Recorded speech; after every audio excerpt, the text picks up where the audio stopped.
You listen to me, son. You've just started school, and the path you choose now may be the one you follow for the rest of your life. Now, what do you say?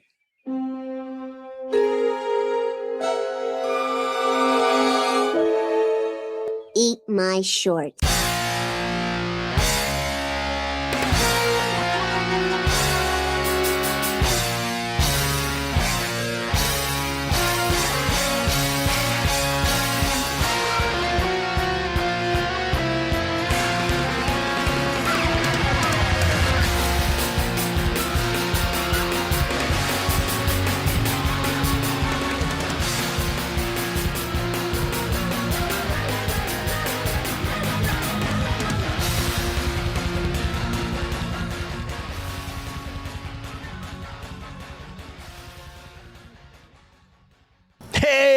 Everybody, welcome to Eat My Shorts podcast. This is the podcast where I take your childhood and I slap you in the face with it. I am your host, Justin, and on this episode, I interview Mr. James from VWC Wrestling out here in Wildomar, California. That's right, way out in BFE. But Mr. James is hosting a plethora of wrestling shows in the community, but also has education center. It's a pretty cool interview. So on this interview, I am going to ask the raw dog questions, all right? We're going to get to the nitty gritty of Mr. James. We're going to get to know him very well. But first, before we get to that, I need you to do me a favor and hit that subscribe button. That's right. It helps me get out in the algorithm. It helps the show. So if you're a wrestling fan, go ahead and do the Crest Van Vliet, and I want you to drop an elbow, a Macho Man elbow drop right on that subscribe button. Help me get some more subscribers. Also, leave a review. It helps me out. If you leave a review, you'll become a friend, and I'll read it on the air. Sure, why not? I haven't had a review in a while, and I need some reviews. So if you're sitting on the toilet listening to this, if you're in your office, if you are in the car, well, pull over and do it. But at some point, just take the time, especially when you're pooping, and just leave a review. That's right. We're dropping a two, or even a sit-down one, because those are comfortable. I want you to leave a review for old Jables here on Eat My Shorts podcast. And coming up on the show, we talk to Mr. James, but we also, get to know his story. And we get to really get to know him and who he is and what he's about. We bonded over wrestling. It's a really great time. And if you go on my TikTok at Eat My Shorts Podcast, you go on my YouTube at Eat My Shorts Podcast, all that stuff, all my shorts, you can see it also on Instagram. I did a small video of watching the wrestling class. It was really good. VWC Wrestling has a performance center out here in, the Inland Empire, Riverside County, Wildomar, of all places. So if you're out here in between Temecula, Lake Elsinore, Corona, there is a close wrestling community that you're not aware of. So you need to find them out. Check them out. All the plugs are on the show, but I just wanted to stop in, intro the show, thank our good friend, Mr. James, for being on the show. And there'll be more interviews with Eat My Shorts podcast in the coming weeks. So let's get to it. Mr. James, come on down. Hey, everybody. Welcome to the show. I have Mr. James of VWC Wrestling here, out here in, where are we? What city is this technically? Marietta? Wildomar. Wildomar. We're in Wildomar. Wildomar, California. Man, what a hidden gem this gym is. It's, you know what, we were very fortunate to find it. Yeah. I had been looking for a very long time for a space that would fit all of our needs, and I was very picky about it. And so got very lucky with this one that it actually works very well as both a school, wrestling school, gym, and also an event center. Well, I mean, so you're kind of an entrepreneur. You do a lot of different businesses that I've seen that you're a part of. Yeah. Would you say that the school and the wrestling is your main source of your main businesses, would you say? I wish I could say that, but no.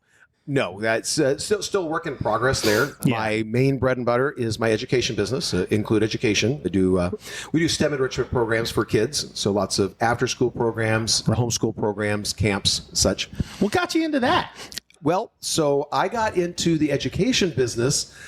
Well, it wasn't intended in the beginning. Yeah. So I had to do a because my position was eliminated. This was back in 2012. And it was a bad time to be in the job market, as there was hundreds of people applying for the same position.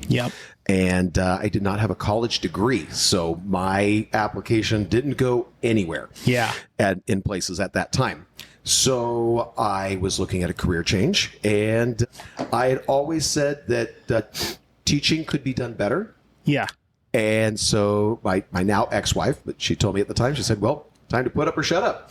Are you going to do it or not? So went to school, dual major in elementary education and special education, and in the process started my own business and decided to make a difference where I knew I could do it my way and not have to fight the administration. That makes sense. And it's been great. We started off our first year out. I was at 2018. Okay. And for our first semester of classes, we had over 400 enrollments in our classes. Damn, that's awesome. Right off. And it's just grown ever since. So now we're in Riverside County, of course. That's our home county, but we do classes all the way south San Diego County. Orange County. I had no idea. Because I only know you from the wrestling side of things. So it's like, for anyone who's just listening, I have worked with VWC like on a very small level. Like I've done a few shows with you guys as a commentator. We appreciate it. Yeah, I don't know if you did. Truthfully, I'm not Jesse Ventura. I'm not like a legend here in commentating. I'm not Michael Cole, but I do have fun with it. I like to insult Mike Wexler, and it's fun. Of course, I think that's where the Boo Mike Wexler was born. There, and now that was my fault. I've heard that's been spreading now, and I think he may be embracing his heel side. I really hope so, because that boy was leaving money on the table. I told him that. I was like, man, you need to have Boo Mike shirts. You need to be signing autographs. He didn't believe me at first, and it's at every show that I'm not even at. Yes, now it's spread. Started at VWC thanks to you, and now it's spreading other places. He's getting booed more and more often. I love it, and he should be booed everywhere he goes. That's where I'm sticking with it. No, but with wrestling, you are very local. That I've noticed. Like you were running shows, I think, out of Marietta. You ran at the Storm Stadium most recently. How did you get involved in professional wrestling? Because when I was wrestling like 10 years ago, I didn't know Mr. James. So no, Mr. James was not involved in wrestling at the time.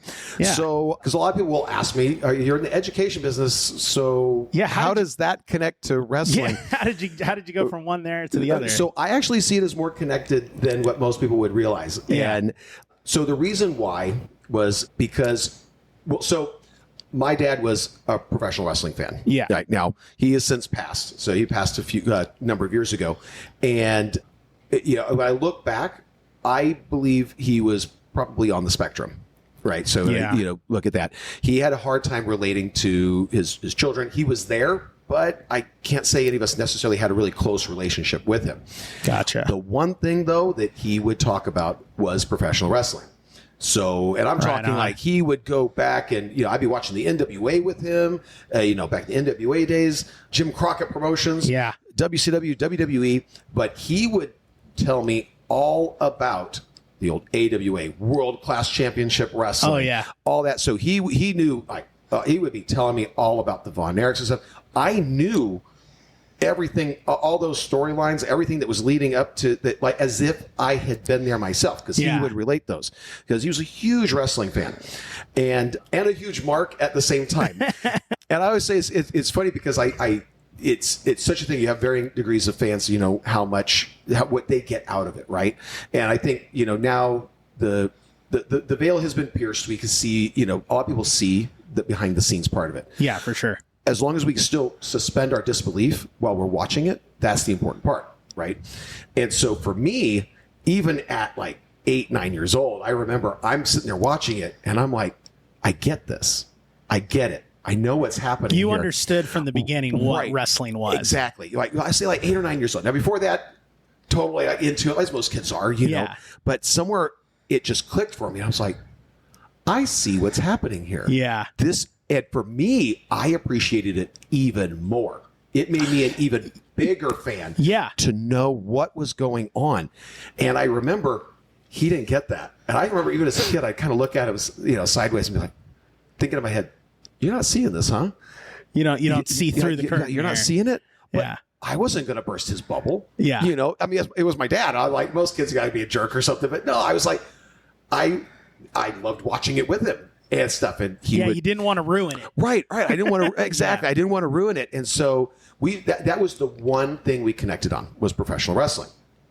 Now, fast forward to probably about 3.5 years ago now. And I had not been to a live professional wrestling event in a very, very, very long time. Mm-hmm. And so I decided, I was invited by a friend. And a lot of this, I won't mention names and stuff too, but I was invited by a friend that I knew outside of wrestling who was going to be performing at a show. So he was booked on the show and wanted me to come see. And so I was like, okay, all right, let me get some tickets. I'm going to bring my daughters, right? They're 10 and 12 now. So 3 years ago, they're a bit younger. And we went to the show. And so maybe the more the business side of me, the more analytical side, the more critical side, right, is sitting there looking at it. And the whole time I'm thinking, I would change this. I would change this. Yeah, you're writing as you're watching it. Right. There were so many things I would change. And so as I'm thinking that and thinking, I could do this so much better, because over the years, I've kind of a little bit over the top personality myself. Yeah. And so I'm like, I could present this so much better than what I'm seeing here. And it's funny because at the time, the one performer on the show that stood out at the time was actually Honest John. Yeah, no, he's stellar performer. He's very stellar. He stood out on that show. And what I appreciated was that he got my daughter so riled up. And now she got it. Like we would talk, like she got, this is a performance and stuff. But again, remember that importance of being able to suspend your disbelief. Yeah. She was so in it. He got her so upset. She took a swing at him. And I'm like, oh, no, you can't touch them. And his reaction was just so good, made the performance. As much as she hated him in that moment, when the show was over, she wanted his picture. She wanted to meet him. She wanted to meet him, get his picture, his autograph. He got the emotion. He got the emotion out of her. So like she got it, but in that moment, she was able to forget it and just be in that moment. Yep. They loved it. That's amazing. And I started thinking, I'm like, I have not been to a professional wrestling show in ages. I didn't know where they were. I was nothing locally. I wasn't like into the local scene and stuff. And I'm like, this is something that dads especially, because at that point, divorced, so single dad, so things to do with my kids that doesn't take a lot, like sports related. I don't have time to explain all the intricacies of baseball or football or some of that stuff. And not that I'm a huge fan of so a lot of those sports anyway myself. I don't know that I understand all the rules, to be quite honest. And so, there's a lot of catching up. Wrestling, there's a good guy, there's a bad guy. It's easy to understand. It's easy to go in. You don't have to know everything else. Now, sure, if there's continuous storylines, it's nice to envelop yourself in those. But you don't necessarily need it, not for a live show especially. So to me, I was like, this is something that we need more of. And after going to a few shows then, just to kind of, in my mind, I want to see what's out there now. So I actually really started looking into it. A purely family-friendly option. Yeah. We're not cursing. We're keeping storylines very tame. We're not bleeding in every match. We don't need to have barbed wire and, fights in the crowd where people are in danger or getting scared, right? Something where mom's not sitting there, I can't believe I brought my kids to this, and stuff. Things that even mom is like, this was fun, That's what I thought. I'm like, we need something like that. And I'm like, I have so many families that come to the educational programs, and I have such a reach there that, well, let's give them an entertainment option as well. So we do the educational stuff and lots of STEM enrichment programs and stuff. Well, let's have fun with it and provide the entertainment for the families as well. Mm-hmm. So for me, it seemed like a natural extension and my classes are more, a lot of it's entertainment as well. I always look at the classroom as my stage when I'm in there. So I'm performing for the kids when we're teaching. And not enough teachers, I think, look at it that way, which is why some of them come across as very dry and boring. Yeah. No, you got to put on a show for the kids. Yeah, make it interesting, keep them engaged. Exactly. So if you're keeping it fun and exciting, they're going to learn by default, just because now they're riveted on your every word as you're doing it. Yeah. So for me, it seemed like a natural thing. So from there, I want to put together a show. So, of course, I knew the one person, my friend in wrestling, and I was like, so what would I need to do? And they were like, well, you can rent a wrestling ring, and, they're going to help me put it together. And I don't want to mention names just because there were some parts of this that kind of fell apart. Yeah. Mainly because I pulled out at a certain point. So we were originally going to do a show at the Temecula Mall, inside the mall. Wow. So that's what we were originally going to do. And with my friend's help, he was helping to get talent booked from one particular promotion and the ring rented from that promotion. So you were going to run in the Temecula Mall. Now I'm going to ask, this is a very, I don't know if this is a personality question or because not a lot of people have the gumption to do. I have that, right? Like, I wanted to start a podcast. I want to be in aerospace. I wanted to start my own aerospace company. I want to do all these weird things, right? I'm off doing my own side things all the time, trying to build, a life. Awesome. And you go and say, teaching should be better. I'm going to start a school. I watch wrestling. I can do this, and you go for it. And then you go, I'm going to start a show. I'm going to put a show in the middle of the most popular mall within this southern area here between San Diego and Riverside. So you choose that. It sounds rather foolish, doesn't it? It's not that it's foolish, but it's just it's what I want to know is, was that just something always in you, since you were a kid, or is this something that just hit you as an adult where you were like, I'm running out of time, F it, I'm going for my dreams? You know what? I think a little bit of both. Yeah. I knew as a kid I always wanted to be a business owner. I always wanted to be kind of write my own way. Yeah. And so I was always in my head. Now, I haven't always been a business owner, but I knew that's where I wanted to go. Mm-hmm. And so it just so happened that in getting involved in education, the opportunity presented itself, and I went for it. Yeah. And then now the performance aspect of it, that's been a little bit different. That happened actually because of the teaching. As I was, like I said, my background is in sales and management. So in sales, in a way, you're performing for the customer, right? You have to, definitely. There's definitely a process to it, and I definitely had to be more performative because I stuck very strongly to honesty. I will not lie to my customer. I won't lie to my client to get a sale. Yeah. Because that's going to come back to bite me later. It always does. Right. So I need to build the value, and that's performative as well, building that relationship, the presenting the material. So it was always there on a small scale. Once I started teaching and trying to decide, okay, how do I want to be in front of the classroom? And that became developing a character. And Mr. James was kind of born in the classroom. Yeah. I didn't want to be overly formal. So that's why no one ever hears my last name, because no one knows me by that. They always know me as Mr. James. James is my first name, but a lot of people assume it's my last name, but it's not. I didn't want to be formal with the kids. Yeah. Let's make it a little, there has to be at least a little bit of formality. So that's where the Mr. James name comes from, was from the school. Exactly. Before and he brought it over. There was no Mr. James. So the kids would always call me Mr. James. And over time, as I developed my style, the performance got bigger and bigger, and knowing how to perfect the tone of voice for a certain thing, the dramatic effect, and everything to keep the kids hanging on the edge of their seat. What's going to happen next? Type of thing. And over time, that just kept getting bigger and bigger. And then if anybody finds me on social media, it's Mr. James Does It All.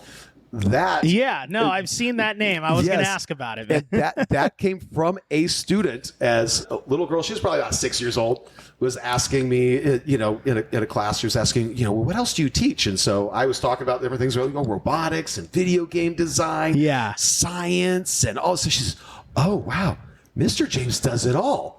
That's a good name. As soon as she said it, I'm like, Boom. That's There it it is. right there. I'll steal that. And so she probably doesn't even know. I know. She's like, hey, where are my royalties, bro? Right? So that's where that came from. But Right it was on. that performance aspect. And as I started to define Mr. James became very different from James. So it kind of gave you like a superpower almost. Exactly. Like the bravery to try things. Right. And much the same way with professional wrestlers. Yeah. They develop their character that allows them to do things that their normal self wouldn't do. It's I mean, literally, we're little boys, right? Little girls, they grow up, they want to have special powers. I think all wrestlers look at their characters as like their alter ego, that other side of them that's trapped inside that inner child that was in the mirror. Right. Well, the promos. You think about it. You put a kid up on a tall thing and say, jump down. They're like, no. Yeah. Put a cape on the kid. He's jumping down anyway. Like, He's you didn't have to tell him. Right. Because he became somebody else in that moment. And so James is very introverted, actually. So that in makes my sense. personal life, I'm a little bit more of an introvert. I'll go to parties or something, but I'm usually hanging off on the side. I'll have conversations. You're an observer by nature. Right. Mr. James goes somewhere. Yeah. And it's like a spotlight turned on. I'm there. The whole place is now my stage. I'm in there performing. I go to red carpet events and like I go up to take that picture on the red carpet. Yeah. Those cameras are mine in that time. James, doesn't need a picture. Yeah. Yeah. So it's different. Of course, over time now, Mr. James has crept into James's life more and more. Yeah, because I've noticed like you're having to perform almost everywhere you go. Right now, the more I take on, Mr. Businesses. does it all. Now it's like more and more I'm out there. That's the difficult part of it. Well, and locally too. I got to go with my daughters to the movie theater, and we're walking. I got my popcorn in my hand, drinks. I'm fumbling around with stuff. We're trying to find our seats, and from somewhere in there, I hear Mr. James, and I'm like, I can't see anybody. I just look up. Kind of give a half wave or at least a nod of my head and stuff. And, I'm not dressed like Mr. James then, which is a whole other thing too. Mr. James has a certain look. We're gonna get to the Mr. James look. I'm dying to know some of this stuff. So all right. So you run me back to the story here. You were going to start a show in Temecula Mall. What happened? Why didn't that happen? So as we were getting closer, we were probably about a month away. Yeah. And had started ticket sales. So we had some sales. We were marketing it. Mm-hmm. And then it was, I started piecing some things together. So the same promotion that was bringing the ring and sending the ring crew were also the workers working on the show were from that promotion. Got it. And then then it was a two-part kind of threw me over the edge on it was the promoter himself was going to be there. Got it. Which means that's not my show anymore. Yeah, you weren't going to be able to run it. It was, and you have to pay everybody in advance. Yeah. Nope, not happening. Now there's no incentive for them to do my show the way I want it. Now it doesn't have to be a family-friendly show. Why are they going to listen to my rules? Yeah, exactly. They'll do what they want because... that makes absolute sense to me. I'm just one guy doing a show, not even a real promotion at that point. Mm-hmm. And so I'm like, no, cancel. No more. So at this time, did you have the VWC name? I did not. So you were just running a wrestling show. It was just going to be a wrestling show at the Temecula Mall. Now, in that process, I had gotten introduced to Jarrell. Okay. That's Enoch the Enlightened. Enoch the Enlightened behind the scenes, the most hated Enoch the Enlightened. But Jarrell is a great guy. He is. We very quickly became really good friends. How did you meet him? Like, where did you run into at wrestling? It was actually introduced by somebody else. That friend in connection with building. So it's kind of like show. A friend of a friend of a friend introduced you to Jarrell kind of thing. Got it. And I want to be careful. I especially if he listens to this later. I'm not mentioning who it is because I don't want him to feel bad. I don't think there was any malicious intent behind it. Oh, I'm sure not. I feel like he was being told, this is what you need to do. And he was going along with it. Got it. But I saw... Well, when we're not recording, I'm definitely going to ask you who we're talking about. Right. I'm nosy. I saw through it. I'm like, this... It very well could have been that everything would have gone just fine.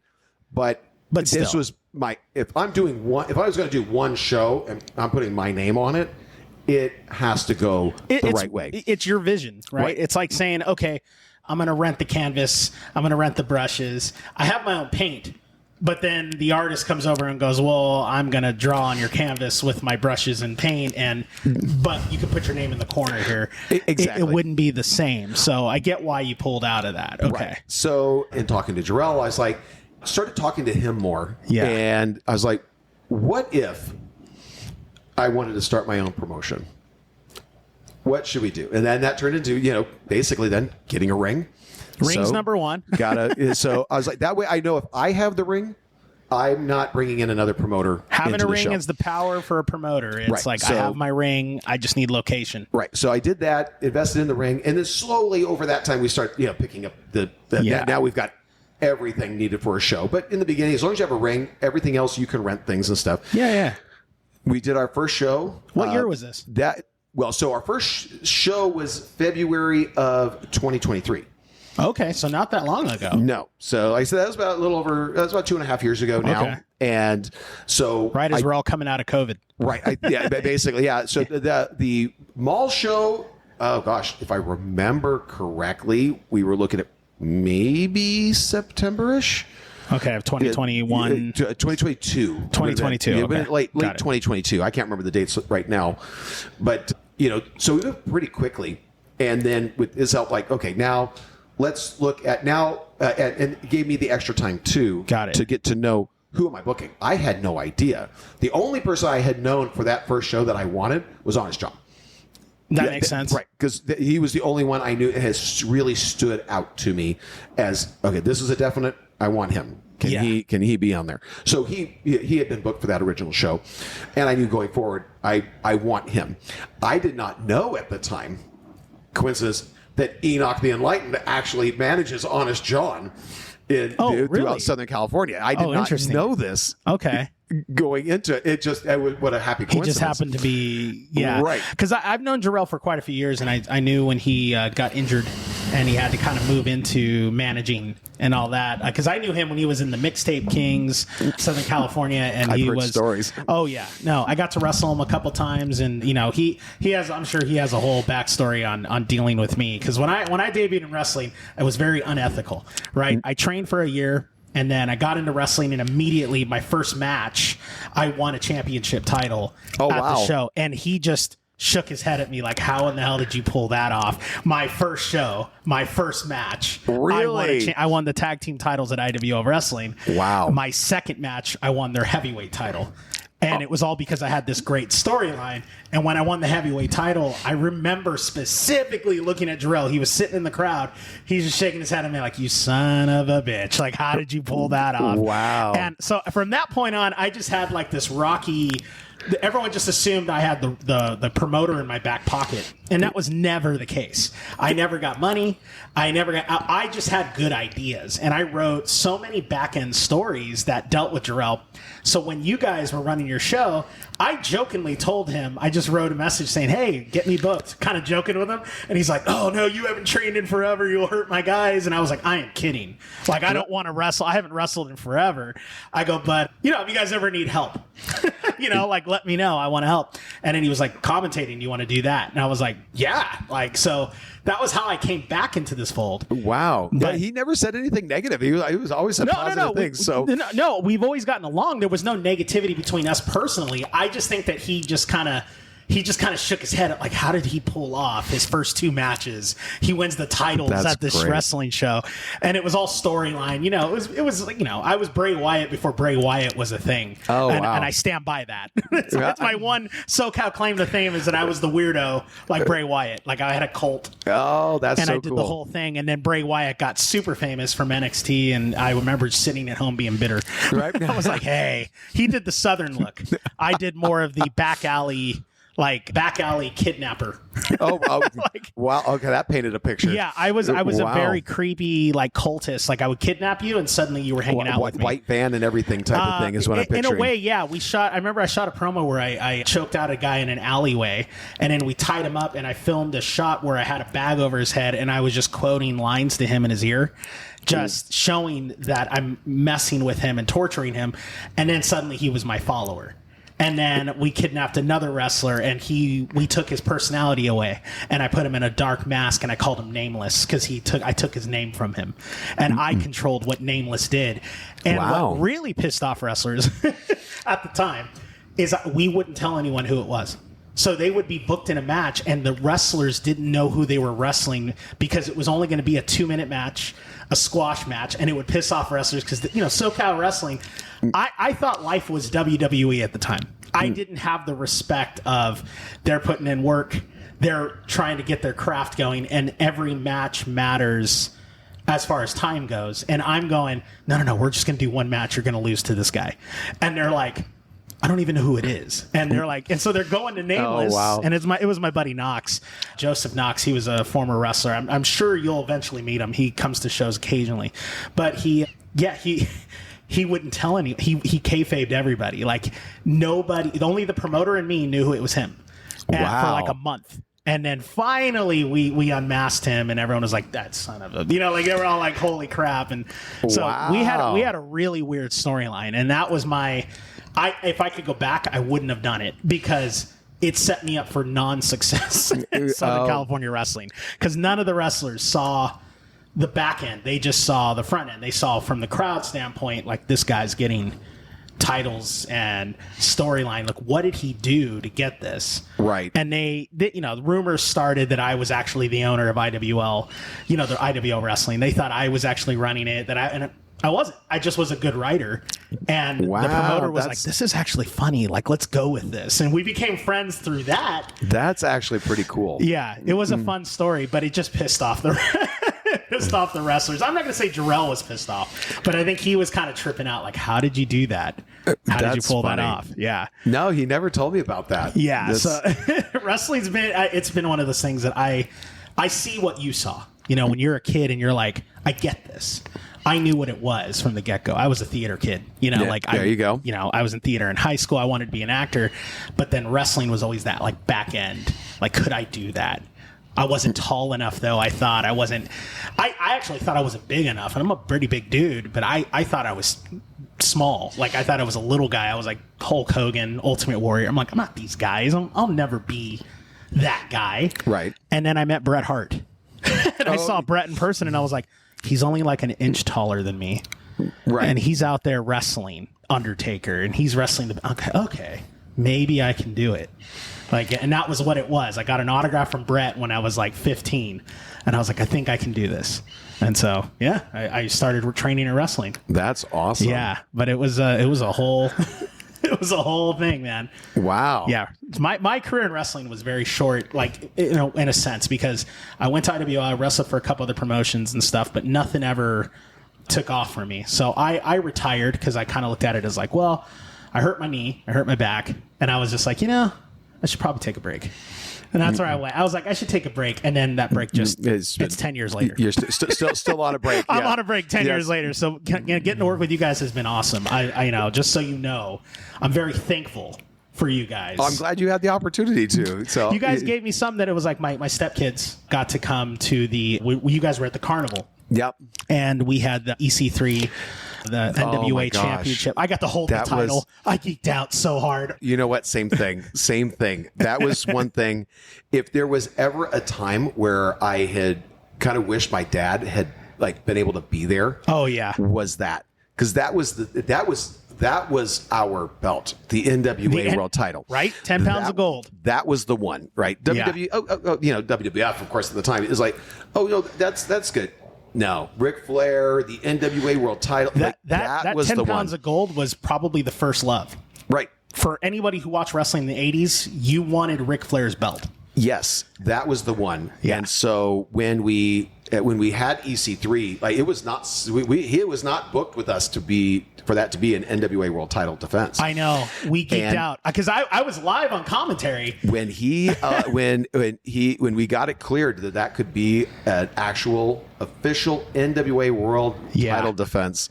That was huge to be able to announce that and to hold that belt, and be like I put this together. Like that was, man, if there was ever a time that I was like, man, I wish my dad was here to see that. He would have been just crazy over that. Yep. To be able to see that happen. I envy that your relationship you have with your dad with wrestling, because like I've always, and this is not my sob story, but I've watched it alone up until my son was born. You know, my son is my best friend. Like, he watches it with me. But when I was a little kid, I was ridiculed by my father for watching it. Oh, wow. You know, he made fun of it. He took me to WrestleMania. Like, he took me to WrestleMania 12 when it was in Anaheim. But no way. I was there. Were you and really? I was on the nosebleed section, like near the end, right where Sean came down. He came right in front of me. And I you don't know how many times I have tried to slow down that video so I could see where I'm sitting. I was there. You were there. I was there. 12. WrestleMania 12. That was my first live professional wrestling. That was event. Your first live? That was the first That's awesome. one.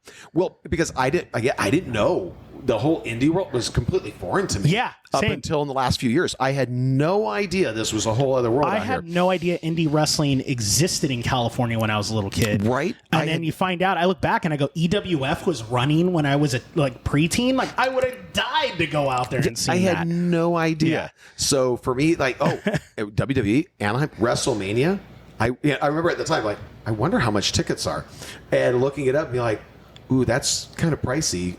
But I can swing $25 for nosebleeders. Yeah, I'm like, okay. God, if those prices existed now. Yeah, I know, right?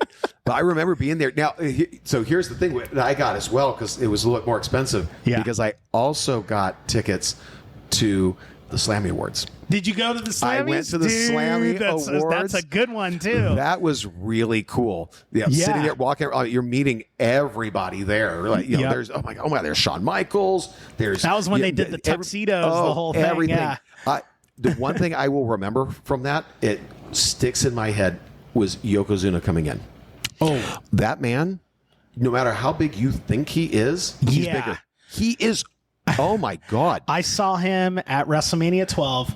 And I'm in the nosebleed, and I watched him, and his walk was like a monster. Like, I mean, when they would say it on commentary, he's a monster. Like, no, he walked like a Frankenstein. Like, he was so big. His hips, his thighs, so big. Like, I'm a big guy. I don't know that my body is as thick as his thighs were. Yeah, so no. he comes in. They've opened double doors. And he still goes and does the sideways shuffle through the door. I'm like, what? That's so badass. 3 chairs. They've gone my God. for him to sit in the 3 chairs. And to think he was that big and that guy could move. Yeah. I'm like, what in the world? The guy could take a bump and then be back on his feet by the time the guy hit the ropes and be back to hit another clothesline. So agile. He could do the 3 in a row, I think that's why it made it so you didn't realize how big he was. Yeah. Because he was so agile. Yeah. But then seeing him there in person, I'm just like, whoa. Yeah. And as a kid, too, I didn't respect Yoko as much as I do now. Oh, like, when I was a kid, you know, it was like, like, Yoko was cool. But, like, my guy was Brett and Sean, the high flyers, you know, like the crazy guy. Ultimate Warrior returned that day. So it was like, those were the stars. So at that time, Yoko was kind of dimming out. But if I look back and watch, he was incredible. That guy, to think he had like legs that size and he's doing a leg drop and people didn't die. Yeah. That's some skill there. That was what Hulk Hogan wanted to work with him. He was just like, dude, he drops a leg on you. There is no surviving that. Like, in real, like, if he was to legitimately drop that thigh on your face, you're done. Oh yeah. And that was, I mean, I don't know. His quickness, his rise was so fun to watch as a kid, even though I hated him. I hated him with a passion. He took it from Brett. And I was a Brett kid, you know, like, Brett was my guy. Really? Oh. I was not. I didn't. You didn't like Brett? No. It was his mic work, I bet, that threw everyone off. I was totally a Shawn Michaels guy. Yeah, you know, Shawn was charismatic and a great wrestler, and I got stuck with Shawn for 96 after Brett left after WrestleMania 12 to go film that Lonesome Dove show. I remember. Yeah. I got kind of stuck going, well, I guess Shawn's the guy. And that was where my love for Shawn Michaels actually happened. It was prior to that. I was like, okay, the ladder match was cool. You know, WrestleMania 10. some of the stuff he did with Jeff Jarrett in the summer of 95, like, I was like, okay, this guy's cool. Like, but when he won the 96 Rumble, I remember just going, crap. Like, I kind of felt it. I was like, oh, no. I knew where they were going with it when Brett didn't lose it to Taker. And I was like, okay, it's going to be Brett and Shawn. And I just knew. I was like, Shawn's going to take this. So I went to WrestleMania 12 Rebellious. My dad was like, do you want the Shawn stuff? And I was like, no, I got a Brett shirt. I had the foam finger. I had the championship belt on. We were totally opposite sides of this one. On. And Shawn comes down on that damn thing. And I remember just going, whoa. Like, I was just watching him come down on that zip line. Yes. And I remember just going, fuck, that was cool. Like, I was like, damn it. I was so mad. Admit that I was so mad that it was so cool. And Brett came out, and I was like, no, that's a champion. But deep down, I was like, damn it. Right. It's like that zip line was too damn cool. So, yeah, Shawn kind of, he, luckily for him, Brett, took off, and I could respect Shawn. Right. And that year of 96, seeing him, I mean, he fought Mankind in that amazing match. He did a lot of good stuff. Wow, where were we? I don't we started talking wrestling. Oh my gosh, I could do that. We could do that for hours, man. Yeah. Let me get back to you, because this interview's about you. All right. Why purple? Okay, because everything you do, sir, is purple. So it was a gradual progression as I picked up more and more purple. Purple has always been my favorite color. Really? Yeah, which is an odd color for someone to say is their favorite. Do you like Halloween? I wonder. Is it dark colors, or is just purple just caught your eye as a kid? Just purple caught my eye, but in particular, purple on a black backdrop. Really? So that's the purple and black. Yes. Okay. So I'm gonna start dating myself a little bit here with as I give some years. So I remember I had gotten, it was a brand new 98. Back in the 90s. Dodge Ram.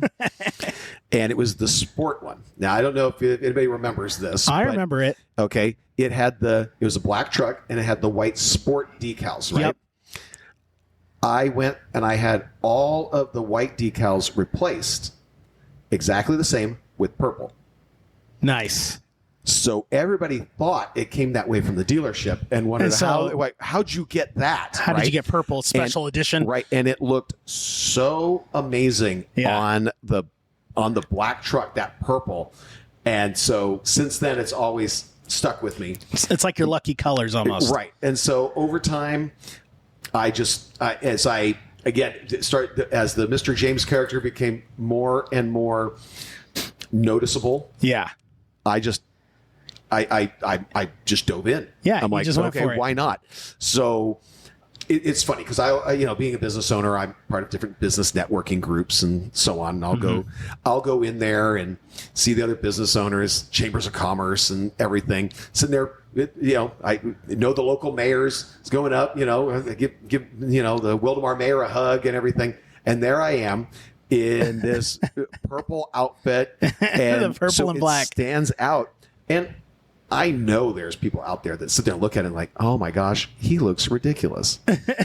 But you saw me. Yeah. They remember you. Right. You saw me. You remember me. You see me. And you're like, there's Mr. James.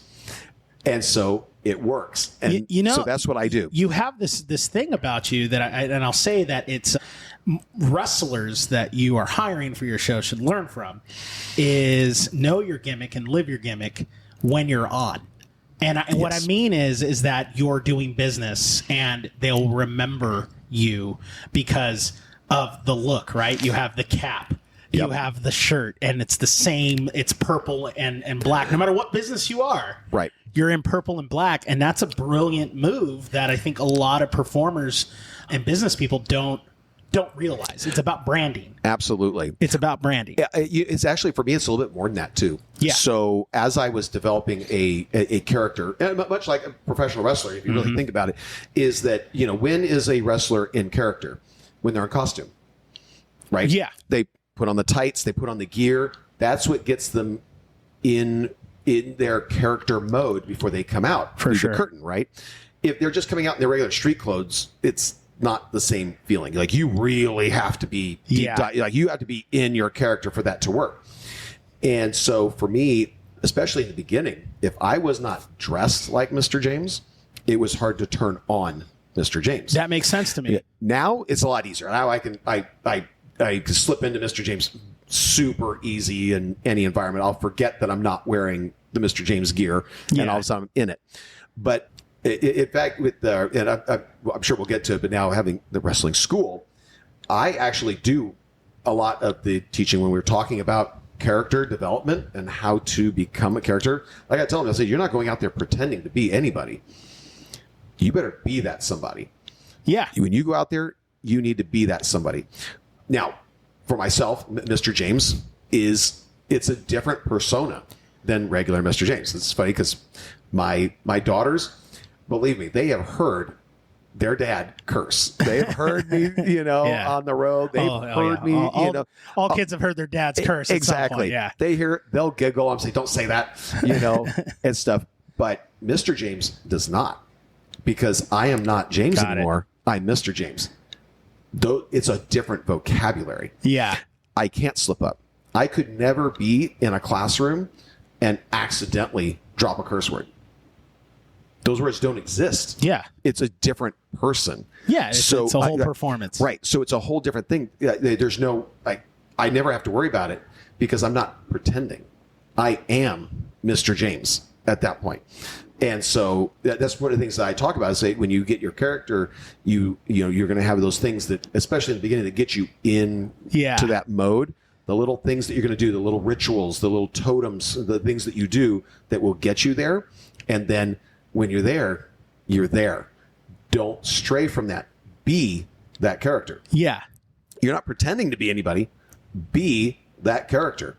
Yeah. And you have to get to where you're 100% confident in that. And then that's when the fans will believe it too.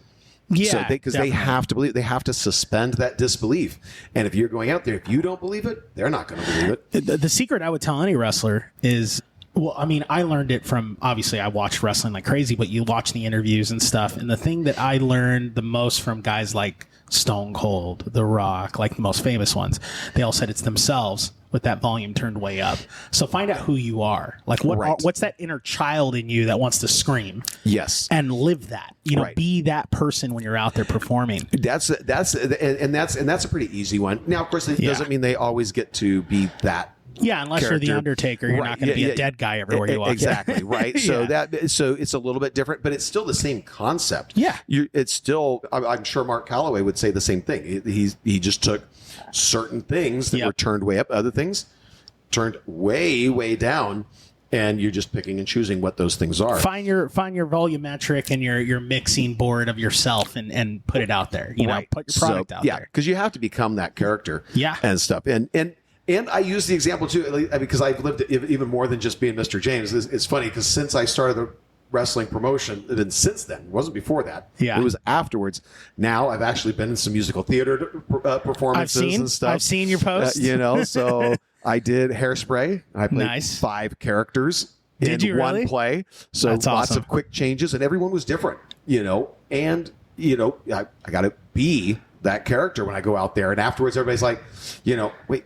That was you, and not knowing it was me who was playing that character because it's not me anymore. I have to be that character. Right it's on. a different voice. It's a different demeanor. It's a different tone. Yeah, that's another thing you recently did though is that you did theater recently. I see your stuff. You're always kind of doing your thing. As far as with the wrestling goes, are you going to get in the ring? Do you think you're going to ever have a bump or take a bump for a crowd, or is that something in you? Do you want to? I without getting into too much detail, I would love to at least one time. At least one time. A one-on-one match, a tag match, or you? I don't know. Do you have the foreseeable dream? I don't want to do the safe. The safe answer would be a tag match. Yeah. Right. Because I can hide behind my tag partner in it in so many ways. And it's wonderful. I love it. It's a day off when you have a good tag partner. I'm not going to give myself a day off. I'm not going to do it. So if I'm going to do it, I'm going to do it all in. If I'm going to do it, I got to go in there and do it right. Are there talks now? Are you considering it anytime soon? Because honestly, truthfully, where I'm at is I mean, I'm not aging you, but what I'm saying is there is a time limit that taking a bump gets serious. Yes. Are we getting closer to the day you think you're gonna? Oh well, let's again. I don't want to give my age on here. Exactly. Yeah, exactly. No. We're not going to do that. But I will say I look very good for my age, and so most people would not guess my age. But body wise, nice. I mean, look at I'll be I'm 40 and I feel it. I feel it like just if I sleep wrong. So if I'm not exercising or trying to stay in shape, and then somebody said, hey, you're going to take a bump in wrestling, I'm training for that. So what I'm asking is, you got the school. Have you hit the ropes where no one knows? Like, are you hitting the ropes? I don't want to give too much away. I imagine when I do step in the ring, I am definitely going to feel it. Yeah. And I will probably feel it for some good time afterwards, which is why it will likely be a one-time affair. It'll be a one-time It'll be a one-time thing because I don't know that I would be in any condition to do it again. But I don't know that anybody who's been a wrestling fan doesn't have that dream of at least one time getting in there. Yeah. But most people don't have the means to do it. Yeah. I happen to have the means to do it. And so now it's like you've got rings. You got the show. Got rings. We got a school now. You got have trainers. Yeah. And you're running out of excuses not to at this point. Exactly. If I didn't do it in 10 years, I think I'd be upset at myself. Yep. You know. And I think my daughters would be disappointed that I didn't do it. Because I think they would ask know that question? They've asked. I think they would be disappointed, not for themselves, but I think they'd be disappointed to look back and like, you should have done it, because I think they know how much it would have meant for me to do it. Yep. And then not having done it and not taking the opportunity. I think every wrestling fan who has an opportunity, if you have an opportunity, a chance to even do it once on a small scale, small crowd, it doesn't have to be a large crowd, right? 'Cause if you love wrestling, getting in between those ropes, there is a feeling that you get. It's like butterflies, nervousness, this excitement. I don't know how to describe this adrenaline feeling you feel when you hit a rope for you hit the ropes and you take that first bump. If you love it, you love it. If you hate it, you'll never take that bump again. Have you taken a bump yet? Yeah, I'm not going to give anything away in that regard. I will say, though, getting in the ring for the first show, just getting in the ring just to open it up was such an awesome experience. Yeah. And I was feeling it. Like, I don't think it was nervousness, because I've been on bigger stages than that, and stuff, and that was kind of cool. But the doing it in a wrestling ring, there was like an energy there. You've got the crowd, they're anticipating what's coming up, and I get to open the show. And I like to think that translates to the crowd. And again, I've been to a number of local promotions, now other shows. I'll visit other promotions as a fan. Like, I want to go check out the show, and cheer on the wrestlers and have a good time. I'll go with my daughters, sometimes by myself or with a friend. But it's not something I've seen anywhere else. You'll get chance for the promotion, and we'll get that, of course. Yeah. But one thing that surprised me, like big time surprise, is when fans started chanting for Mr. James. Yeah. And I'm like, I wasn't expecting that, but I think them knowing that, well, for one, that I'm bringing this to them, but knowing that I'm in there, and I think they can see how excited I am, that energy is there, and I think it translates, and I think that's what they see, and that's what they're responding to, which hopefully means I'm going to have a lot of people in my corner if I ever do step into the ring. Yeah, for sure. Sorry, I'm just checking, making sure we're still. Yeah. I check every so often because I've done that where I've talked for 20 minutes and look down. Oh, we weren't recording. Wow. No, but we're good. So, yeah, I think that translates a little bit. So, but yeah, there's nothing like that. Now, to take it to the next level and actually be out there for a match, that would certainly be an experience. Do you have a dream scenario? You don't have to give names. Do you have a dream scenario of an opponent? Because I know storyline-wise at VWC, yes, you have an Enoch kind of rivalry here. We do. If you were to ask me as a fan from the outside perspective, that would be my guess. that eventually you guys would have a showdown. So are you saying as a fan you want to see Mr. James give Enoch a bit of a beatdown? I think it's needed. You know, that he's the biggest villain of the show, and you're technically the hero of the show in a way of like you're the representative of the company, and he's just the poison in your company. It makes sense. It does make sense, and I can't disagree that he needs a bit of a comeuppance. Yeah, and, I would say the character does. And it would be rather fitting if it was Mr. James that was delivering it. Interesting. So we'll leave it there. So right. I could definitely. I don't want to give away any plans or whatever. See that would be. There's definitely some motivation there. Yeah, for sure. I could see that happening. Enoch's a bit of a snake in Mr. James's side. You know, go in there slithering around and manipulating. Enoch cost Honest John the chance to win the NWA World Title. Yeah, that's an official title defense. Yeah, again, Honest John, he came close. Exactly. And Enoch had to get involved. He had to. He cost Honest John that. Now, who's to say? Would John have eventually won the match? We can't know that for certain. Yeah. Obviously, this is the NWA World Champion, EC3. Like, he's not pushover, right? Yep. He's a world-class athlete. Yeah, he's got that belt. He had the belt for a reason. So, but John had a shot at it. And how awesome would that have been for VWC? Absolutely. For in the VWC main event, Honest winning John, the NWA a championship. VWC star winning the NWA World Title. That would have been amazing. And huge. Who knows where that would have gone? But maybe a Mr. James versus Billy Corgan match. But it definitely John went down because of Enoch. He cost him that, which I don't understand why John wasn't more upset about that.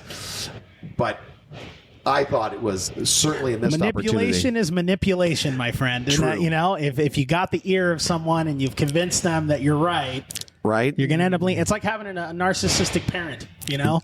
How long does it take to get out of that relationship? Right. Well, and I think Enoch would definitely fit the description of a narcissist. So that's exactly what I'm saying. Yes. Now let me go because I asked on Instagram recently. I asked some questions, people who would ask you questions, and I got a few that just kind of stood out to me. Okay. So we had Ivan. He asked, "How did you get into wrestling business?" We kind of touched base on it. Yeah. So I'll go to the next one. Mike Wexler says, "Why do fans boo me?" Well, I think we kind of know that as well. Yeah, it's my fault. I think. Yes. You know, to be truthful, he's easy to hate. You know he's got a punchable face. You didn't have to push them hard. That's all I'm saying. There. Yeah, that's all I'm saying. Yeah, you didn't have to push them hard. How do you deal with him? Because he's somewhat of a pill. You know what? I think I get along with Mike really? Wexler. I don't know. Yes. So I was surprised when there were so many boos for him. So, yeah. All I'm saying is Lake Elsinore did not like him that day. No, they were not a fan. And since then, it's, only gotten a little bit worse. Like now, I think he's actually embracing the dark side. Yeah. So now, as it's spreading, he's letting the hate flow in, and now, if he didn't deserve the boos before, he's certainly starting to deserve them now. No, for sure. So Mike, he's always trying to get into my stuff. You know, he had to ask a question, and I thought, you know what, let me ask him, and I'll answer to you, Mike. I know you're listening because you're waiting for Mr. James to call you again. Here's the thing. I'm here now, and you don't have a job anymore, so. Wow. Yeah. I'm sorry, Mike. You're going to have to watch from the crowd now. I'm just kidding. Wow. Me and Mike have a rivalry. Book that match. Right. Your two commentators. Just give me 5 minutes alone with that That could dude. be interesting. Yeah. He went through a whole mustache thing that was easy to rag on, and then he shaved it, and I was like, come on, man. I think shaving it was a good move. You think so? I think so. All right. Yeah. What about, is there anyone else on the roster other than Mike that you feel, let me see, stands out for VWC? Wow. We have so many great wrestlers. But homegrown, like, you know, in a weird way, it's like you have your commentary team, right? So you have all the mics. Yeah, right. Yes. Yes. So we have, Michael Zarilla is he's all right. He's our Just kept messing up. the voice of VWC, and I've always loved his commentary. So he's been with all of our shows calling commentary, which has been nice. And then we switch out his dance partner for the show here and there. So, giving someone fresh to work with. As far as, so many great wrestlers, Is there anyone that you're just kind of like, hey, he's destined for greatness? Like, if your opinion, like, you've been watching wrestling as long as I have. I'll tell you, mine is Honest John. Like, yes. I see him on the roster, and I'm just like, this dude, if in 10 years he is not on a television show, if he's not somewhere. 10 years, man, I'm surprised it hasn't happened already. Yeah. Like, no, he's amazing. I'll say, I believe. How old is he? I'm not sure. He's got to be in his young 20s, right? I think so. So he's got plenty of time to make it. He's got lots of time, but you wouldn't know it from his work. Yeah, no, his abilities. He took EC3 to what a hell of a match. He wrestles like a veteran. Yeah, but he's still got youth on his side. He's astounding. You know what? Okay, we've had Chris Nasty, Nasty's great. Jordan Cruz, yep, Biagio. I hate naming names because I'm going to forget so many. Right, yeah, that you have a great roster of guys that are regulars. But you know what? I've got to point out someone new. All right, new to VWC that has just been incredible, and the fans have just really responded. 5-star Raymond Bright. 5-star Raymond Bright. Oh my! Like he is absolutely incredible. The way the fans responded to him. Yeah, and this guy, like, he has a bright future for sure. And so it's not just a gimmick; it's a good name. It goes with him. It is, yes. Yeah. 5-star Raymond Bright. I got to check him out. Oh, everybody needs to be checking him out. Okay. Soon you're going to see him everywhere. His star is burning bright. It really does. When he goes in, he gets it. Mm-hmm. Humble. Yep. While at the same time, he can put on a show, and boy, can he wrestle. Wow. Yeah. So you would say he's the one to watch on your roster? Yes. In fact, I would say if people go, I'm going to do plug here, you go to valley-wrestling-connection.com, and we have the links to all of our past shows on there. Yeah. Catch the last one, Ignite, from last month, and 5-star Raymond Bright in the main event. He pulls off this move off the wall. He rebounds off the wall back into the ring, and it was just like, what? Like, that's amazing. It was absolutely incredible. And he wasn't against a slouch of an opponent on this one too. We had Joey Lancaster in there. Yeah, who is an amazing wrestler, and such a he'll tell you himself that he's got such an aura about him, and he really does. Like he's bragging, but at the same time, no, he's right. And so much skill, and they just put on this amazing match, and 5-star was able to, I won't give it away, but you got to watch the match.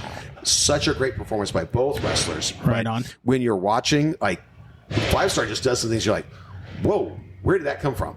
So I got to watch this guy then. I got to check him out. Absolutely. Yes. Definitely follow him wherever you can see him, whether it's at VWC or anywhere else. I know he's wrestling for Dream Slam. I think he's going down to Primal. Yep. I think he's doing some shows for them. Rising Star. I think he's booked on Rising Star coming up. There's another one on the tip of my tongue, and I can't remember. If you follow him on social media, you'll see where he's coming. Just a great guy, but an amazing talent. Just like the future's very, very bright for him. Right on. We'll keep an eye out for him. And rather new on the SoCal scene. All right. So I think he's taking it by storm. Hell yeah. We're getting close to the end of our show here. So what I want to do is give you a minute to let's talk about the school for a second. All right. We're in Wildemar, California. Do you want to give out the information on how people could sign up if they want to become a professional wrestler, who they're going to work with, and what they get to experience? Absolutely. So we have our beginners course that you can sign up for. We just had one that just started, so there's still time for everybody to join. And we'll have more coming up as well. So we'd love to invite anybody to come in and check it out. Again, Wildemar, California, VWCtraining.com, and you can get the information there, how to get signed up. Or you can reach out to us and just come in and check it out. Come in, sit in on a training. We'll answer your questions, show you around. That's probably the best way to do it, is that way you get to see what it's all about. Come in, meet the trainers. 2 amazing trainers. We have Coach Jarrell and Coach John leading our training roster. Right on.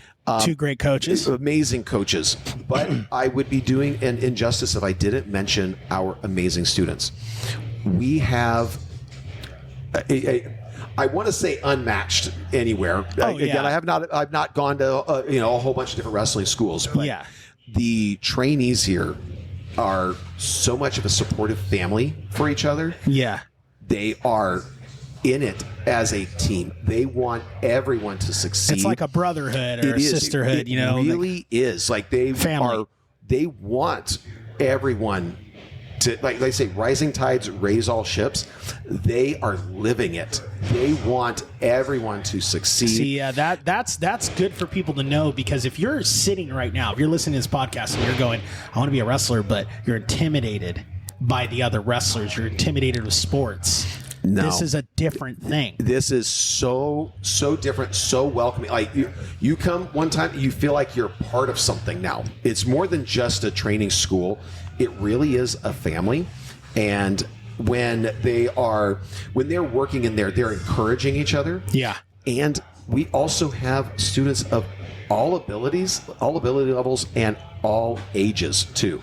We have trainees that are, we do a kids class as well. So we have a kids class, but we have one there. Oh, right on. I didn't know that. You had kids. Yes, we do have kids a day. What's the age limit on that? We start at age 8. And go up to age 16 for the kids class. Nice. We have a 14-year-old in there, though, that is like, this kid, I'm keeping him under wraps. No one gets to touch him because we have him working with our adults in there too. He's got size, he's athletic, and he's got an attitude. We had EC3 in here doing a seminar a few weeks back, and even he was like, that kid.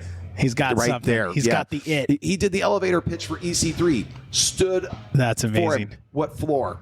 Like, what? And then just total hey, close your eyes and imagine this. Oh, wait. What in the world? We were sitting there like, oh my god, like kid. He's a wrestling prodigy. He's amazing. So he's in there. So we got him all, like I said, all ages. He's going to be joining the adults class very soon. But we've got trainees that are in their 50s. Really? They want to get in there. It's been a dream. So I have a chance. You have a chance. I have a chance. You can get in there. Yeah, and again, we modify it to the individual. Yeah, good, because I'm kind of wimpy now. I used to be tough. I don't know. But you know what? Everybody's so motivating. Yeah. And everybody's like, no, I don't want to give up. We're like, hey, if you need to take a break, take a break. And I want to stay in. I want to stay in. Not because they feel pressured that they have to. Yeah. But they just don't want to step to the side for a minute. No. And it's a competitiveness as a team rather than a competitiveness against each other. And, again, I myself have not had experience with a lot of wrestling schools, but from what I've been told, sometimes it can feel like it's a me versus them and them versus me type of thing. I've had experiences, and sometimes you're competing against the other wrestlers. Right here, it's not that way. It's been that's awesome. We just have such a good mix, and I think it starts from the top. Jarrell and I are good friends. John is a friend. So as they're coming in, I think they're seeing that this is already a bit of a family, and so they're joining a family. Yep. They're not just joining a training school. Yeah, that makes absolute sense to me. And it really is. We have, Joey, Yoga Joe. Yeah. He comes in early before training. I watched it. Yeah, he came in. And he starts doing DDP yoga with anybody who wants to join in. And that's awesome. You know what I mean? Hey, I'm going to be doing this. He's been doing it for a while. And he's like, I'll help you out if you want to come and just join me. So they do. That's So now- yeah. I walked in and I see 5 people doing the yoga right now. That's pretty amazing. Well, and everybody gets here early. Training doesn't start till 6. They're walking in They're at loving 4 wrestling. o'clock. They're addicted. Oh, you're here early. They're like, yeah, I want to be here early. I want to be ready. And they start stretching. I'm like, it's 2 hours early, but they just love being here. It's just the feeling of being here. And, I wish I could take credit for, or at least know what I did to take credit for it. But it just kind of happened, and I mean, we're not gonna we're gonna encourage it. Let's keep that up. So it's such an inviting place. Right on. So if you ever thought of getting in the ring, this is the place to do it. Hey, you guys are like the best kept secret for Southern California wrestling in this area. Well, we haven't been around that long, Yeah. so we're about 3 months in-ish. In training, we've got some students that are just like phenomenal. Yeah. That natural talents, and then others that are working on it, and that's okay. Yeah. Everybody's going to move at their own pace. Totally fine. So whether you're like, hey, you know what? I want to take this and go. My dream is to get in the WWE and get signed. Yeah. Great. But we'll help you. We'll help you get there. Or, you know what? I just want to go and have a match. I want to get trained. I just want to try this. To say I did it. Yeah. And maybe have a match or two. Yep. Have that experience. Great. We're here for you too. Right Maybe on. you want to do it, and then you're like, you know what? Hey, I'm good with being a referee. Yeah. Great. We'll train you in that too. And your school's developing, right? You guys are brand new, so there's more Absolutely. things probably coming to it. I'm sure you guys are going to be, taking. Here's the thing: is it's an opportunity for anyone who wants to come in and learn the business and see how you guys are building a brand. Absolutely. And I think that's education in itself. Right. So well, and one of the nice things too is that we're not doing it on our own. Yeah. We partnered up with Primal Pro Wrestling School. Right on. And, they're running out of San Diego. So we're, in partnership with them on the school here. So it's taking curriculum that they have developed. And, we modify it to a degree, because we have a little bit different schedule. So we're doing it. If anything, we're adding a few extra elements to it. So we add a little bit more, even in the beginner's class, into character development, and stuff. Things that I did, knowing for myself how I, create a character and how that can help you. And so, I do a whole little mini course within that on character and stuff. And, Right on. Which they were really surprised. Like, wow, this is really in depth. And like, it really helped them to hash out who are they. Yeah. Right. And stuff. But the nice thing is with that partnership comes networking. And one of the things I'm very proud of is wanting to collaborate even before we had a school. So, we have 2 wrestling rings now. We rent those out to other promotions. We help them out. Good to know. And, of course, now we have our own facility. Any promotion that wants to run a show in our facility, come on over. We've got the ring. We've got the chairs. We've got the guardrails. We've got sound. You We've hear got that, lighting. people? There's no excuse now. Come run your show here. We'll help promote it Yeah. and help bring. Our fans want more wrestling too, but they don't. It's not only VWC. More wrestling, the better. Exactly. Again, rising tides raise all ships. If we can help another promotion, wonderful. Let's do it. Let's bring in more wrestling fans in general, into the area. Let's show people that were like me 3.5 years ago and had no idea any of this existed. Let's show them that we're here. They were bringing in more fans. We're all bringing in more fans. Why not? But part of the nice thing about that is whether, if you're training with us here in Wildemar, it's not just VWC you're training for.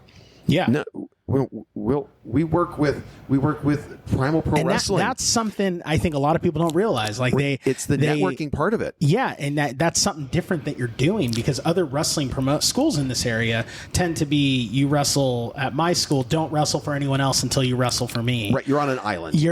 And so we're not. No. So that's good to know too. We have branches and roads to so many places. Primal Pro Wrestling in San Rising Star. Yep. ORC, One Ring Circus, Valor Pro, Dream Slam. There's so many that we work with and can partner with and help get them noticed, get trained. We'll help you. We're not just going to keep you here. No, we want you to go out and wrestle for everybody, make your name, and then tell everybody you got trained by VWC in Wildemar, and they're going to want to come and do the same. So Yeah. we want to create that opportunity. Why would we want to keep you here? No. Well, of course, we'd love to have you here. Yeah, But if you can definitely. spread your wings, that's getting more attention on us too. Why wouldn't we want that? To me, that just makes good sense. Yeah, absolutely. And a lot of people tell me I don't run my promotion like a lot of other places. Yeah. And maybe it's because I didn't come up in the wrestling business. I look at business in general a little bit differently. And so I got to take that approach. So far, it seems to be working. So I'm going to keep doing that. And it's allowed us to really work with others. If someone wants to come and run a show here, we'd love it. We'll All right. We'll help promote it. Good We'll to get the know. word Maybe out. Eat My Shorts podcast will run a wrestling show There someday. you go. Yes. I would love to. Yes. But I'd probably come up with some weird gimmick, like everyone has to dress like a 90s character and beat each other up. That actually could be fun. 80s. Rugrats. Oh, do 80s. 80s. Ooh, the 80s. G.I. Joe. Oh, we can do the dream matches, right? There you go. Oh, man. We could have He-Man versus Lion-O. Ooh. Oh. Yes. Wow. Yes. Oh, maybe now we're you talking took that to Halloween a show, whole buddy. new level. Yeah. All right. All right. Optimus Prime versus Voltron. There we go. Oh, Right? the ultimate battle. Right. There you go. All right, we got to talk. Yes. All right, but before I end this, I ask this question of anyone that I ever meet when it comes to Eat My Shorts podcast, where we take a childhood, we slap you in the face with it. So let me ask you this: outside of pro wrestling, outside of business, and all that, what did you geek out for as a kid, and what would you recommend to, say, Gen Z and Gen Alpha who may listen to the show and go, "What should I watch? What should I get into?" You know what? I'm a huge nerd. Yeah, And I'm a huge Star Wars nerd. Star Wars. Star Wars. I from the very beginning, I've been a huge Star Wars nerd. Nice. And to the point where Is it the whole trilogy, or do you have a preference for which one? I will. I'm not as big a fan with the latest trilogy, but the others I'm, totally into. The new ones are okay, but I like mostly pre-Disney. Yeah. Mostly. So the And original trilogy. Did you like the Christmas specials as a kid? You know, when they visited Chewbacca. I was glad they were not canon.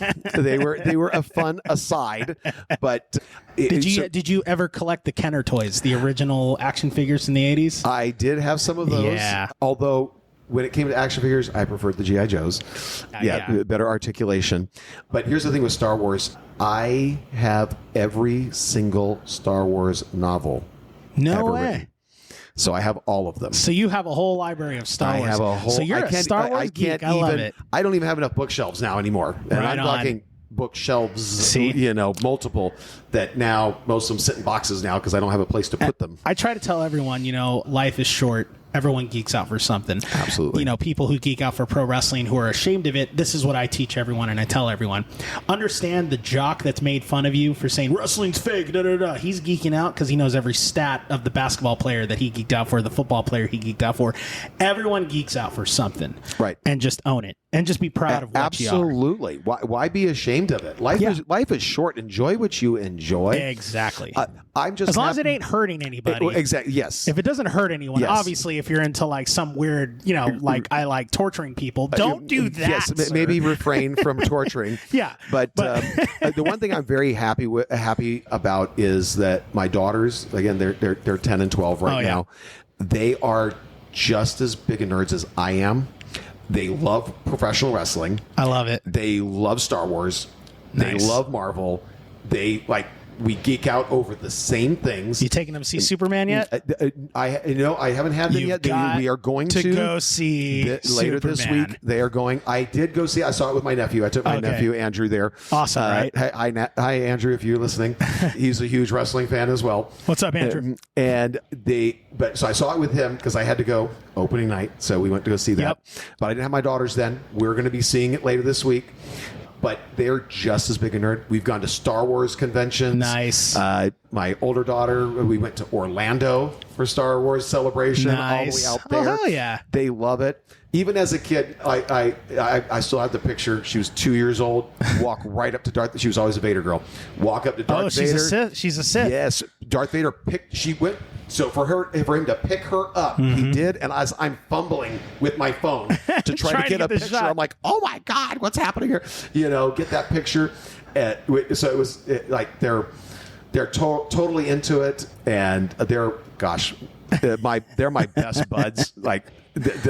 I lucked into having two of the coolest daughters in the world. Yeah, they're great. I've had the pleasure of meeting them. They are. And they're sweethearts. And when they're at the shows, they are right in the front row, always leading the fans. Oh yeah, I was telling them, they helped the Boo Mike movement. Yes, they did. I am 100% sure they were the first two to go along with it. Oh, I'm sure. Well, I told them, I said, look, a lot of people, and here's the thing with professional wrestling, a lot of people, if they haven't been before, they don't know the protocol. Yeah, they don't know what's okay and what's not. So my daughters will show you. Like, they will show you. Oh yeah, this is who we're cheering for. Everybody cheer and scream with us. Yeah. And this is who we're booing. I am pretty sure my daughters hung out with your daughters at the Elsinore Festival, the Carnival. Oh, they were most likely. in that little corner sitting there all together. Yep. So I am sure they interacted. Oh, yeah. They hang out with, I'm sure they hang out with Michael Zarilla's daughters all the time. The next time you do a show, let me know. I'm going to bring the girls down. Well, and we have next, not this coming week, the weekend after. So we are July 27th. Perfect. Yep. We have a show right here in Wildemar. VWCtickets.com. Get the tickets today. Oh, look at that. I didn't even know you had a show coming up. And it's only 10. we keep it cheap. Again, it's all about the kids. We want the families in here. Yep. $10 adults. Kids are free. Good to know. Get in here. Watch some wrestling. Nothing like a live professional wrestling show. Get in it. Hell yeah. Throw yourself in it. The more you involve yourself in the show with cheering and booing, the more you're going to enjoy it. Just, suspend your disbelief, have fun. I still interact, because they'll interact back with you. Are you guys still doing on SoCal Wrestling TV, the SoCal yes, on Roku? Our last show is there. Link is on our website for it. Sweet. Unfortunately, we will not have SoCal Wrestling TV at the next one. We will still be recording it.